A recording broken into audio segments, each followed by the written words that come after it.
ಅಂದ ನೋಡಪ್ಪ ನಿನ್ಗೆ ನನ್ನ ಮಗು ಕೊಟ್ಟು ಮದುವೆ ಮಾಡೋದಕ್ಕೆ ಯಾವುದೇ ಅಭ್ಯಂತರ ಇಲ್ಲ. ಅದು ನಂದೊಂದು ಕಂಡೀಷನ್ ಇದೆ. ಆ ಕಂಡೀಷನ್ ಫುಲ್ಫಿಲ್ ಮಾಡಿದ್ರೆ ನಿನ್ಗೆ ನನ್ನ ಮಗು ಕೊಟ್ಟು ಮದುವೆ ಮಾಡ್ತೀನಿ ಅಂದೆ. ಆ ಕಂಡೀಷನ್ ಏನಪ್ಪಾ ಅಂತಂದ್ರೆ ಈ 4 ಜನ ಜಗ್ಗೆಗಳ ಜೊತೆ ಕಾದಾಡಬೇಕಾಗಿಲ್ಲ. ಅದೇ ರೀತಿ ನಾನು ಗೋರಿಯನ್ನ ಸಾಕಿದ್ದೀನಿ, ಅವುಗಳ ಜೊತೆ ಕಾದಾಡಬೇಕಾಗಿಲ್ಲ. ಒಂದೊಂದಾಗಿ ಆ ಕಡೆಗೆ ಬಿಡ್ತೀನಿ, ನೀನು ಅದು ಯಾವ್ದ ಒಂದು ಬಾಲವನ್ನ ಇಟ್ಕೊಂಡು ಒಪ್ಕೊಂಡು ಮಾನಂದಿನ ಆ ಕಡೆ ರೆಡಿ ಆಯ್ತು. ಒಂದು ದೊಡ್ಡ ಬೈಲಿನಲ್ಲಿ ಹುಡುಗಂಗೆ ಕೆಂಪು ಬಟ್ಟೆಯನ್ನು ಒರೆಸಿ ನಿಲ್ಲಿಸ್ಬಿಟ್ಟು ಮೊದಲನೇ ಗೋರಿ ಬಿಟ್ಟಾಗ ಅದು ಕಣ್ಣಿಗೆ ಮಿಸ್ ಆಯ್ತಲ್ವಾ? ಇನ್ನು ಎಷ್ಟು ಚಾನ್ಸ್ ಇದೆ ಅವನಿಗೆ? 2 ಚಾನ್ಸ್ ಅಲ್ವಾ? ನೆಕ್ಸ್ಟ್ ಚಾನ್ಸು ಹಿಡಿಲೇಬೇಕು ಅಂತ ಅಂದ್ಬಿಟ್ಟು ಮೈ ಕೊಡ್ಕೊಂಡು ಎದ್ದು ನಿಂತ್ಕೊಂಡಾಗ ಏನಾಯ್ತು, 2ನೇದು ಸಹ ಕಣ್ಣಿಗೆ ಮಿಂಚಾಗಿ ಅವ್ನ ಮುಂದೆನೆ ಓಡೋಯ್ತು. ಇಟ್ಕೊಂಡ ಬಾಲನ ಮಿಸ್ ಆಯ್ತಲ್ವಾ? ಇನ್ನು ಎಷ್ಟು ಚಾನ್ಸ್ ಇದೆ? ಒಂದಲ್ವಾ? ಲಾಸ್ಟ್ ಚಾನ್ಸ್ ಇದು, ಬಿಡೋದು ಬೇಡ ಅಂತ ಅಂದ್ಬಿಟ್ಟು ನಿಂತ್ಕೊಂಡಿದ್ದ. 3ನೇದು ಏನು ಮಾಡ್ತು, ಹೆಜ್ಜೆ ಮೇಲೆ ಹೆಜ್ಜೆ ಇಟ್ಕೊಂಡ್ಬಂದು ಅವ್ನ ಮುಂದೆನೆ ನಿಂತ್ಕೊಂತ. ಏನು ಮಾಡ್ಬೇಕೀಗ ಅವನಿಗೆ? ಬಾಲ ಹಿಡಿಬೇಕಲ್ವಾ? ಬಾಲ ಹಿಡಿಯಕ್ಕೆ ಅಂತ ಹೋಗ್ತಾನೆ,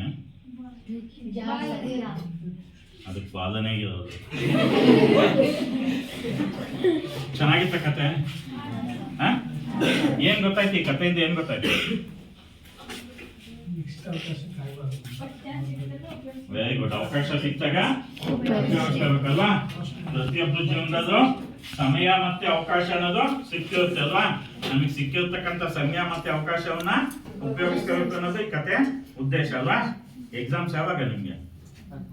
ಮಾರ್ಚಿಗೆ. ಇದು ಯಾವ ಮಂತು? ಡಿಸೆಂಬರ್. ಹೋದನ್ ಬಿಡು, ನನ್ಗೆ ಎಕ್ಸಾಮ್ ಹಿಂದಿನ ದಿನ ಬುಕ್ ಇಟ್ಕೊಂಡು ಕಾಲೇಜ್ ಹೋಗ್ಬಿಡು ಅಲ್ವಾ? ಹಂಗಂತ ಟೈಮ್ ವೇಸ್ಟ್ ಮಾಡ್ತೀರಾ ಇದಲ್ವಾ? ಓಕೆ, ಚೆನ್ನಾಗೈತೆ ಕತೆ. ಇನ್ನೊಂದು ಕತೆ ಸ್ಟಾರ್ಟ್ ಮಾಡೋಣ. ನೀವೆಲ್ಲ ಶಾಲೆಗೆ ಯಾವ್ದು ಬರ್ತೀರಾ? ನಡ್ಕೊಂಡು, ಮತ್ತೆ ಸೈಕಲ್, ಮತ್ತೆ auto, bike, bus, car. Okay, ಮೊನ್ನೆ ಇದೇ ರೀತಿ ಯಾವ್ದೋ ಒಂದು ಶಾಲೆಗೆ ಹೋಗಿದ್ದೆ. ನಾವು ಒಬ್ಬ ಹುಡುಗ ಯಾವ್ದೋ ಬರ್ತೀಯಪ್ಪ ಅಂದ್ರೆ 7 ದಿನ ಫ್ಲೈಟಲ್ಲಿ ಬರ್ತೀನಿ ಅಂತ. ಬರ್ತೀರಾ ನೀವು ಹಂಗೆ? ಇದಲ್ವಾ? ಓಕೆ, ನೀವೆಲ್ಲ ಶಾಲೆಗೆ ಬಸ್ಸಲ್ಲಿ, ಸೈಕಲಲ್ಲಿ, ನಡ್ಕೊಂಡು, ಆಟೋದಲ್ಲಿ ಬರ್ತೀರಲ್ವಾ? ಒಂದು ಹುಡುಗಿ ದಿನ ಶಾಲೆಗೆ ಹೋಗ್ಬೇಕು ಅಂದ್ರೆ ಒಂದು ನದಿಯನ್ನ ದಾಟಿ ಶಾಲೆಗೆ ಹೋಗ್ಬೇಕಾಗಿರೋದು. ನದಿಯನ್ನು ಯಾವ್ದು ದಾಟ್ತಾರೆ ನೋಡಿ? ಮತ್ತೆ ದೋಣಿ ಹಾಕೋದು, ಮತ್ತೆ ತೆಪ್ಪ ಅಲ್ವಾ? ದಿನ ಈಜ್ಕೊಂಡು ಹೋಗ್ತಾರೆ. ಆ ಹುಡುಗಿ ದಿನ ತೆಪ್ಪದ ಮುಖಾಂತರ ನದಿಯನ್ನ ದಾಟಿ ಶಾಲೆಗೆ ಹೋಗ್ಬೇಕಾಗಿರುತ್ತೆ. ಒಂದಿನ ಏನಾಗುತ್ತೆ, ಶಾಲೆಯಲ್ಲಿ ಇದೇ ರೀತಿ ಕಾರ್ಯಕ್ರಮ ಇತ್ತು, ಮುಗಿಯೋದು ಲೇಟ್ ಆಯ್ತು. ಶಾಲೆ ಮುಗಿಸ್ಕೊಂಡು ಆ ಹುಡುಗಿ ನದಿ ದಡಕ್ಕೆ ಬಂದಾಗ ಆ ಹುಡುಗಿ ಹೋಗ್ಬೇಕಾಗಿದ್ದ ತೆಪ್ಪ ಮಿಸ್ ಆಗಿರುತ್ತೆ. ಮತ್ತೆ ತೆಪ್ಪ ಬರೋದು ಮಾನದಿನ ಬೆಳಗ್ಗೆ. ಆ ಹುಡುಗಿ ಏನ್ ಮಾಡ್ಬೋದಾಗ? ಈಜ್ ಬರೋದ ಅಂದ್ರೆ ಅಲ್ಲೇ ಹೋಗ್ಬೋದು. ಯಾವ್ದಾದ್ರು ಮನೆಗೆ ಹೋಗ್ಬೋದಾ? ಯಾವ್ದಾದ್ರು ಮನೆಗೆ ಹೋಗ್ಬೋದು. ಯಾವ ಮನೆಗೆ? ಟೀಚರ್ಸ್ ಮನೆಗೆ ಹೋಗ್ಬೋದು. Very good. ಆಮೇಲೆ ಫ್ರೆಂಡ್ ಮನೆಗೆ ಹೋಗ್ಬೋದು. ಮತ್ತೆ ಗೊತ್ತಿರೋ ಪರಿಚಯದವ್ರ ಮನೆಗೆ ಹೋಗ್ಬೋದು. ಕಾಲ್ ಮಾಡ್ಬೋದು. ಫೋನ್ ಅದ ಇದೆಯಾ ಶಾಲೆಗೆ? ಮೊಬೈಲ್ ಇಸ್ಕೊಂಡು ಕಾಲ್ ಮಾಡ್ಬೋದು ಅಲ್ವಾ? ಅಥವಾ ಯಾರಾದ್ರೂ ಸಹಾಯ ಮಾಡ್ತಾರೆ ಅಂತ ಕಾಯ್ಬೋದಲ್ವಾ? ಹಾಗೆ ಯಾರಾದ್ರೂ ಸಹಾಯ ಮಾಡ್ತಾರೆ ಅಂತ ಕಾಯ್ಬೇಕಾದ್ರೆ ದೂರದಲ್ಲಿ ಒಬ್ಬ ಹುಡುಗ ಕಾಣಿಸ್ತಾ, ಅವ್ನ ಹತ್ರ ಬಂದ ಗೊತ್ತಾಯ್ತು ಆ ಹುಡುಗಿ ಪಕ್ಕದ ಮನೆ ಹುಡುಗ ಆಗಿದ್ದ. ಹುಡುಗಿಗೆ ಅಣ್ಣ ಆಗಿದ್ದ. ಅಣ್ಣ ಬಂದಂದ, ಯಾಕಮ್ಮ ತಂಗಿ ಇಷ್ಟೊಂದು ಲೇಟಾಗಿ ಹೋಗ್ತಿದ್ಯಾ? ಶಾಲೆ ಮುಗಿಸ್ಕೊಂಡು ಬೇಗ ಮನೆ ಸೇರ್ಕೋಬಾರ್ದು ಅಂದಾಗ, ಇಲ್ಲ ಅಣ್ಣ ಶಾಲೆನಲ್ಲಿ ಕಾರ್ಯಕ್ರಮ ಇತ್ತು, ಮುಗಿಯೋದು ಲೇಟ್ ಆಯ್ತು, ಹಾಗಾಗಿ ನನಗೆ ತೆಕ್ಕೋಬೇಕಾಯ್ತು ಅಂದ್ರು.